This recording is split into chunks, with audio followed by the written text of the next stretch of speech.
Namasté, je suis Sandrine Muller-Boire, je suis guérisseuse. Allez, on avance. Aujourd'hui, YouTube sur le karma. Ça fait super longtemps que j'en ai pas fait. J'avais fait un YouTube sur qu'est-ce que le karma, sur les schémas à répétition, j'en ai encore plein à faire. Alors, aujourd'hui, les rencontres karmiques. Je l'ai déjà fait une fois, mais j'ai dû le supprimer pour des raisons personnelles qui vexaient certaines personnes, donc je le refais plus soft. Ça tombe bien parce que j'ai d'autres choses à rajouter sur ce sujet-là. Il y aura d'autres YouTube qui vont venir sur le karma, sur quand on paye, entre guillemets, sur comment des phobies actuelles peuvent être liées à des vies antérieures. Qu'est-ce que les nœuds karmiques? Donc je vous mettrai la liste de tous les trucs qui sont liés au karma. Alors, les rencontres karmiques. Qu'est-ce que c'est? Une rencontre karmique, en fait, c'est comment on sait que c'est une rencontre karmique. C'est une personne, la première fois que vous allez la rencontrer, vous allez vous dire, j'ai l'impression que je la connais déjà. Il y a un sentiment de bien-être incroyable, une familiarité. On se connecte tout de suite, en fait. Et ça, c'est presque comme un coup de foudre, en fait. Enfin, un coup de foudre en est une, la plupart du temps, de toute façon. Mais ça peut être un coup de foudre amical. Les rencontres karmiques ne sont pas que amoureuses, mais elles sont aussi amicales. Donc je vais vous expliquer les deux. Et donc il y a ce sentiment de familiarité. Pourquoi? Parce que justement, on a connu cette personne dans une vie antérieure, voire dans plusieurs vies. Parfois on se suit sur plusieurs vies. Et en général, le cas échéant, si on ne s'est pas connu dans une vie antérieure, au moins en tant qu'âme, on s'est parlé là-haut. Alors le principe est le suivant. Le principe, c'est que cette rencontre va vous servir de ravitaillement le long du marathon. C'est-à-dire que quand vous étiez des âmes là-haut, vous avez discuté et vous avez dit bon, on fait tout pour se retrouver, hein, parce que ça risque d'être difficile notre vie, on s'est fixé plein d'épreuves, plein de trucs à faire, donc on va se serrer les coudes, on fait tout pour se retrouver. Donc le principe, c'est que l'univers va mettre tout en place pour que vous retrouviez cette personne. Cette personne va être un pilier, un ravitaillement. En tout cas, une rencontre karmique est faite pour faire évoluer les gens. Alors, elle fait évoluer en général les deux parties. Ça vous permet d'avancer et l'un et l'autre plus loin. Alors attention au niveau de l'évolution. Une rencontre karmique, c'est une rencontre qui peut être positive de bout en bout, c'est-à-dire vraiment un vrai soutien, une vraie amitié ou un vrai amour de bout en bout. Une rencontre karmique, ça peut être aussi parce qu'il y a des choses à régler qu'on n'a pas réglées dans la vie d'avant.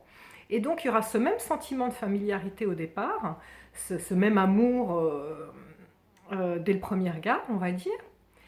Mais après, les choses vont commencer à se compliquer. Et on va tomber dans un espèce de schéma à répétition, des grincements, des choses qui ne vont pas. Et là, ça devient compliqué, justement. C'est là que je voulais parler des rencontres karmiques. Que ce soit une rencontre karmique, amoureuse ou amicale, il faut que vous compreniez que c'est une rencontre qui a été prédéterminée et destinée à faire évoluer chaque personne, à faire en sorte que pendant un moment, vous vous sentiez accompagné. Il y a quelque chose à régler, il y a un bout de chemin à faire, il n'y a pas toute la vie. Parfois, c'est difficile d'entendre ça parce qu'il y a un tel ressenti de bonheur quand on rencontre la personne au départ qu'on se dit coûte que coûte, faut que je fasse tenir les choses en fait. Euh, alors oui, c'est bien si un karma à régler parce que justement à chaque fois vous finissez dans le conflit et que les choses n'avancent pas, vous allez vous retrouver toutes les vies à chaque fois pour faire avancer les choses. Il va falloir que chacun par exemple puisse se séparer de manière sereine. C'est peut-être ça le karma. Mais la rencontre karmique, le but c'est peut-être ça. Pas forcément. Ça peut être aussi d'avoir des choses à se dire, des choses à faire ensemble pour se faire évoluer, pour avancer et se séparer dans la bienveillance et dans l'amour. Ça, c'est important. Se séparer en conflit, vous ne faites que, avec une rencontre karmique, vous ne faites que différer dans une vie d'après de nouveau une rencontre. C'est-à-dire que vous n'avez pas accompli ce que vous deviez accomplir, vous pouvez être sûr que la vie d'après, vous repartirez sur le même schéma exactement. Euh, alors, pour illustrer le fait que dans une rencontre karmique, qu'elle soit amicale et surtout amoureuse, vous n'êtes pas obligé de vivre avec cette personne toute votre vie. C'est intéressant parce que je raconte dans mon livre L'énergie pour guérir la manière surréaliste, mais vraiment surréaliste et écrite dont j'ai rencontré mon ex-mari. Pourquoi je dis ex-mari? Parce que j'ai fait 2 beaux enfants avec lui, j'ai fait un bout de vie avec lui. Et en fait, quand je suis devenue guérisseuse, eh bien, nos vies qui étaient bien parallèles ont commencé à se séparer. C'est important que je parle de ce sujet-là parce que l'éveil spirituel n'est pas forcément suivi par tout le monde. J'ai beaucoup d'entre vous qui m'ont posé des questions sur ce sujet, donc je pense que c'est dans ce YouTube que je dois en parler. Ah oui, pardon, pour l'expression YouTube, il y a une personne qui m'a dit c'est un tic de langage. On ne dit pas YouTube, on dit YouTube. Bon, pardon, mais c'est un tic de langage. Disons que je la fais à l'américaine YouTube. Ok, voilà. Donc, bref, on va accepter mon tic de langage. Donc, tout ça pour dire que quand je suis devenue guérisseuse, j'ai eu un côté très mystique, j'ai élevé mes vibrations. Et en fait, eh bien, mon ex-mari n'a pas suivi du tout, m'a pas reconnue, m'a trouvée trop différente. Et bon, les chemins se sont séparés inexorablement. Et je voulais vous parler de ça justement parce que beaucoup de personnes m'ont posé des questions. Ce qu'il faut que vous sachiez, c'est que dans beaucoup de spiritualité, vous allez même retrouver ce schéma-là, j'en parle dans l'énergie pour guérir. La spirale de l'évolution se fait en cône. C'est-à-dire que plus l'ouverture de conscience va se faire, plus ça va s'élargir en fait. Et donc on tourne en spirale de plus en plus large, de plus en plus haut. D'accord? Quand on évolue, quand on grandit. D'ailleurs, quand on n'est pas bien, quand on est dans le mental, on est au fond du trou, on est tout en bas, d'accord? Et il n'y a que du mental. Et plus la conscience va s'élargir, en fait, et plus justement on va vibrer un peu comme une tornade avec des vibrations de plus en plus élevées. Bon. Eh bien, ce que je dis souvent dans une rencontre, à plus forte raison dans les rencontres karmiques, comme vous évoluez en spirale, en tornade, il y a 2 solutions quand on évolue au niveau vibratoire, quand on s'éveille spirituellement. La première solution, c'est que par la force de l'aspiration dans votre tornade, c'est exactement comme une tornade en temps normal, vous allez voir, ça tourne et la tornade, elle a avec elle, elle charrie avec elle des tas de dégâts. Des bouts de voiture, des gravats, des briques de maison, de toiture. Je ne sais pas si vous avez déjà vu dans les tornades, mais il y a plein de trucs qui vont dans la spirale en fait de la tornade. Eh bien, c'est exactement la même chose. Parfois, les membres de votre famille vont être attirés dans cette spirale en fait et vont eux-mêmes évoluer sans absolument rien faire. C'est-à-dire, ils ne vont pas forcément lire des livres. Ils ne vont pas se renseigner sur la spiritualité, mais par votre état d'être, parce que vous allez rayonner, les personnes à votre contact vont changer. Voilà, c'est d'ailleurs le conte soufi changer pour changer le monde. Donc, une partie des gens vont changer avec vous. Si votre rencontre karmique change avec vous, c'est génial. Ou, eh bien, la force centrifuge, vous savez ce que c'est quand ça tourne, ça éjecte sur le côté. Ça tourne tellement vite que ça éjecte. Et donc, il faut que vous sachiez que certaines personnes vont être éjectées. C'est comme ça. Quand j'avais fait l'autre YouTube, YouTube sur la rencontre karmique, j'avais parlé de ça, j'avais parlé de mon divorce et plusieurs personnes m'ont dit « Ah, moi aussi, Sandrine, j'ai dû divorcer au moment où je suis devenue guérisseur ou au moment où je suis devenue sophrologue, hypnothérapeute, enfin des métiers où finalement il y avait des prises de conscience, des ouvertures de conscience, on élève vraiment ses vibrations, il y a un service à l'autre, un vrai don de soi énorme qui est difficilement vécu par le conjoint. Donc il faut que vous sachiez que c'est normal. Ça ne veut pas dire que vous allez tous passer à la casserole et que vous allez tous vivre ça, mais si ça vous arrive, c'est tout à fait normal. Voilà. Et dernier truc que je voulais ajouter sur les rencontres karmiques, c'est on n'y échappe pas. Vous allez vous dire, mais mince, je suis peut-être passée à côté de certaines personnes, comment je vais faire pour rencontrer mon âme sœur par exemple parce que les rencontres karmiques, il y en a plusieurs. Hein. Vous avez plusieurs.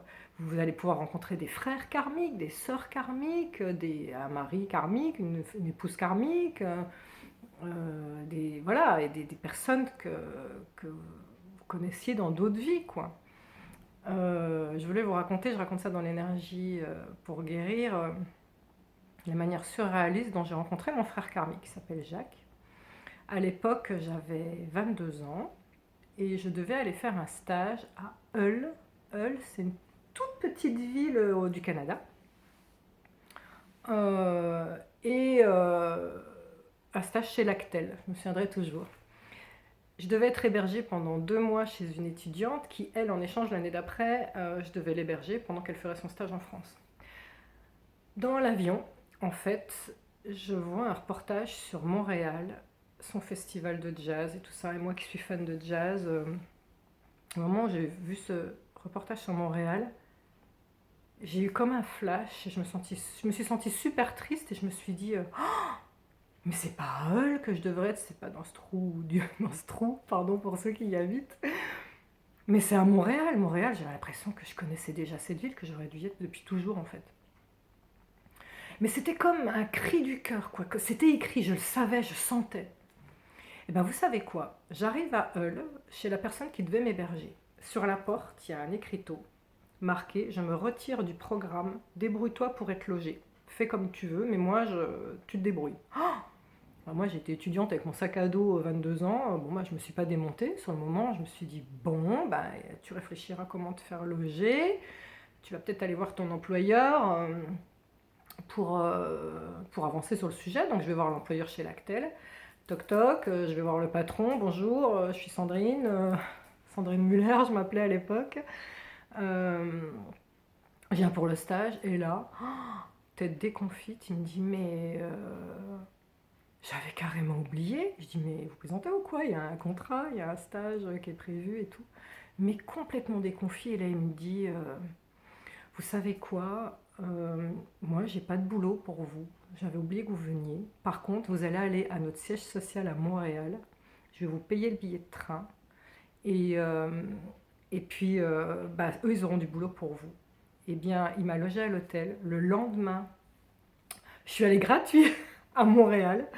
J'ai fait un petit speech, la société m'a accepté tout de suite. Et le truc qui est dingue, c'est que il m'avait dit, Sandrine, tu vas dormir à l'hôtel. Mais ouais, mais moi, j'étais étudiante, je leur ai dit, mais j'ai pas d'argent, je peux pas dormir à l'hôtel. Et donc il m'avait dit, bon écoute, le patron m'avait dit, il se tutoie, bon, on se tutoie beaucoup au Canada, tu vas dormir chez ma compagne et la nuit porte conseil, on verra bien comment te loger.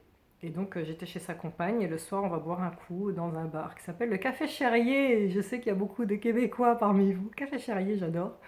Je m'en servirai toute ma vie. Et là, la table d'en face, il y a Jacques qui la connaissait du travail. Donc on se met ensemble, elle me présente, voilà Sandrine, la pauvre, elle débarque de France, elle a personne pour la loger. Et j'ai eu un coup de foudre amical pour Jacques tout de suite, on s'est reconnus. Il s'est levé, il a sorti ses clés de sa poche. Il m'a dit, je viens de divorcer, j'ai une maison énorme, la moitié de la maison est pour toi, tu fais ce que tu veux. Et en fait, Jacques, c'est mon frère karmique, dans le sens où donc j'ai bientôt 50 ans, je le connais depuis que j'ai 22 ans. Il a toujours été là, c'est comme un ange qu'on a mis sur terre pour moi. Il a toujours été là dans tous les tournants de ma vie. Il m'a évité les pires déboires. Au moment où je me fourrais dans un pétrin pas possible, à chaque fois, il s'est trouvé comme par hasard ici, alors qu'il habitait à Montréal. Il était en avion entre deux endroits. Enfin, mais surréaliste, j'ai des histoires surréalistes à raconter sur ce sujet. Et moi, pareil.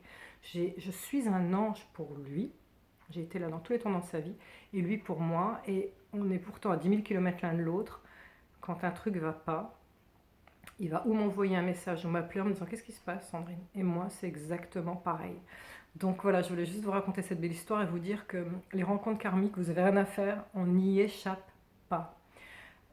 J'ai fait de très belles rencontres karmiques aussi sur ce YouTube, grâce à ma chaîne YouTube. Alors, il faut que j'arrête de dire YouTube, bon, c'est pas grave, on ne voudrait pas. C'est un tic de langage. Grâce à cette chaîne, des personnes qui sont venues me voir quand j'ai ouvert la porte, que j'ai reconnue tout de suite. Même moi, je leur ai dit, mais on se connaît? Ils me disaient, bah oui et non, par les YouTube. Mais moi, j'ai le sentiment de vous connaître aussi. Il y a des personnes qui ont un besoin impérieux de me dire, Sandrine, faut qu'on se voit parce que je vous reconnais. Et je sais qu'on s'est vu dans des vies antérieures. Et je voulais remercier notamment, elle va se reconnaître, une sœur d'âme. qui a le même prénom que mon deuxième prénom. Ça, c'est un signe de l'univers pour qu'on ne se rate pas. Et j'avais fait un soin à distance. Et au moment où j'ai fait le soin à distance, ça a collé tout de suite entre nous deux. Elle a même dit à son mari, c'est une amie de longue date. C'est rigolo pour justifier le fait que ça colle tout de suite entre nous.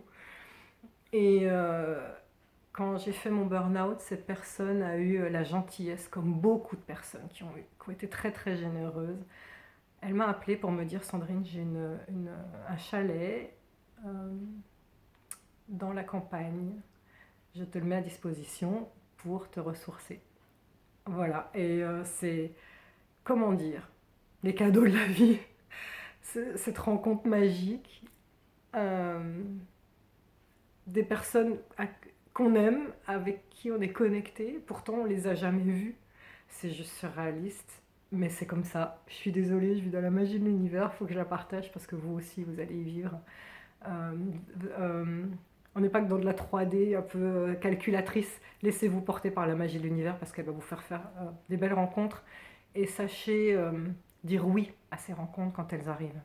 Dès qu'il y a de la magie et dès qu'il y a un ressenti profond d'amour, sachez dire oui à tout ça. Plongez dans le train au moment où il passe et laissez-vous embarquer. Parce que tout ça, c'est des belles aventures. Vous êtes là pour apprendre, pour vivre, expérimenter. Vous cassez les dents parfois. Ah oui, mais c'est comme ça, c'est la vie. Des fois, ça peut se terminer en autre boudin aussi. C'est comme ça, c'est la vie, c'est karmique. Mais ça fait partie du karma et de ce qu'on a à expérimenter. Merci de m'avoir écouté. Namasté.